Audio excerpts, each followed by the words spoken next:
묻겠습니다. 내년은 이제 5.18 민주화운동 40주년이잖아요. 그래서 좀 마지막으로 내년이 되기 전에 정리하면 한 세 가지를 좀 제기를 하겠는데요. 첫째로 지금 5.18 당시 사망한 경찰은 지금 순직으로 현충원에 안장되어 있는데 군인 계엄군 전사 23명은 지금 전사자로 지금 안장되어 있단 말입니다. 근데 그럼 5.18 민주묘지에 안장되어 있는 무고한 시민 영령들이 결국 적군이 된다는 의미이기 때문에 이 상황은 정부가 스스로 상충되는 상황을 지금 방치하고 있는 것이에요. 근데 이 문제 작년 국감에서도 지적을 했을 때 국방부 차관도 이러한 분류가 문제가 있다고 했고, 이 옆에 계시는 권익위원장님이나 제가 운영위원회에서 또 인권위원장에도 문제 제기를 했는데 다 이건 문제가 있다고 답변을 했어요. 그런데 이 사태를 시정을 하기 위해서는 국방부의 재심위원회가 열려야 하는데 지금 어떤 부처도 이 문제에 대해서 좀 시동을 문을 안 열고 있단 말이죠. 그래서 그 이유는 결국 아마 이제 보훈처가 아무래도 국방부나 인권위 권익위를 그동안 사실 뭐랄까요, 서로 협조하면서 해본 경험이 별로 없어가지고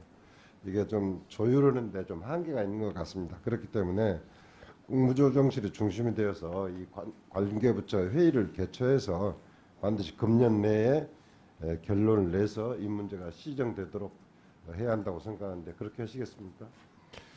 예, 그러니까 최종적으로 국방부에서 판단을 해줘야 되는데 국방부에서는 이제 물론 그 판단은 위원회에서 내리겠지만 예. 재심위원회를 열도록까지 가는데 제가 볼 때는 보훈처의 역량에 좀 한계가 있는 것 같아요. 예. 그렇기 때문에 관계부처를 한 자리에 모여서 국무조정실에서 회의를 개최해서 재심위원회를 열도록까지는 할 필요가 있다. 예, 그렇게 하겠습니다. 조금만 부처 말씀드리면은 국방부에서는 이제 처음 있는 이런 상황이기 때문에 좀 근거가 조금 명확했으면 하는 차원에서 5.18 진상황 규명위원회에 사전적인 조금 이렇게 안전 경위에 대한 조사가 있었으면 좋겠다 하는 그런 얘기고요.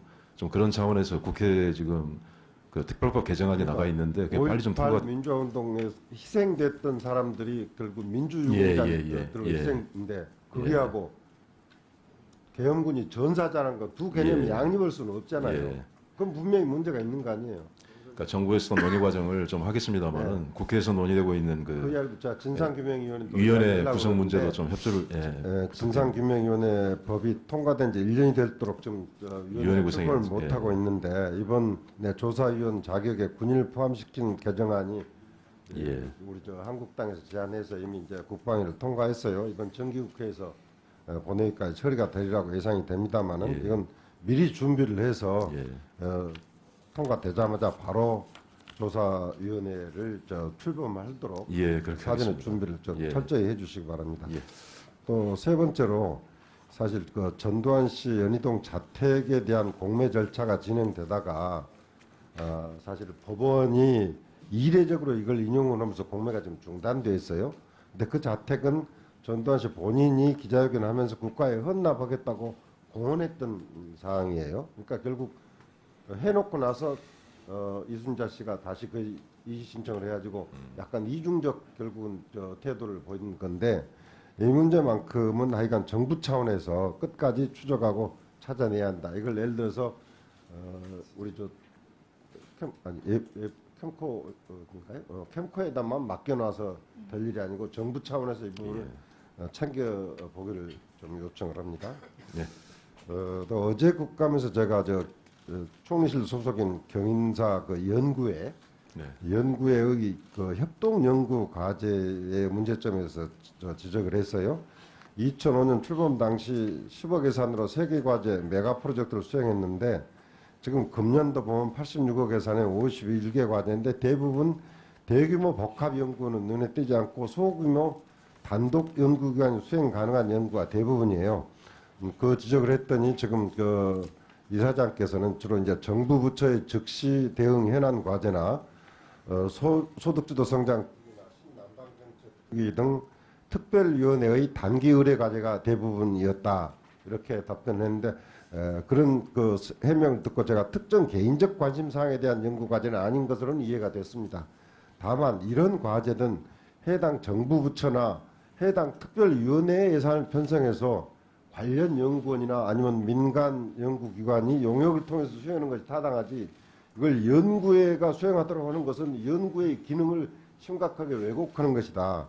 연구회는 청년들에게 꿈을 꿀 수 있게 하는 대한민국 미래 설계라거나 많이 예측되는데도 불구하고 현재 지금 계속 수건 돌리기 하고 있는, 예를 들어서 학령인구 감소에 따르는 각급 학교의 구조 조정 문제라거나 또 저출산 노령화에 따르는 중장기 대책 등 이런 메가 프로젝트를 해야 하는 것이 이게 최대의 싱크탱크가 담당해야 할 일이지, 각 정부 부처에서 그냥 단기 과제로 해야 할 3, 4천만 원짜리 연구 과제를 연구회가 만든 건 지극히 부적절하단 말이에요.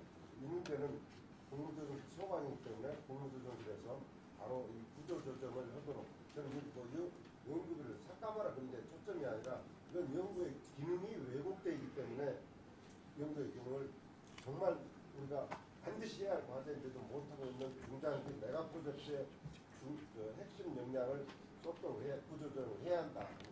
그렇게 해주실 수 있습니다. 예, 뭐 경인사연 이사님도 여기 나와 계십니다만은 하여튼 협동연구의 근본적인 취지, 의원님께서 말씀하신 그게 이루어질 수 있도록 협조를 좀 잘하겠습니다. 아직 한 달, 두 달을 과제하는 게 연구의 역할이 아니단 말입니다.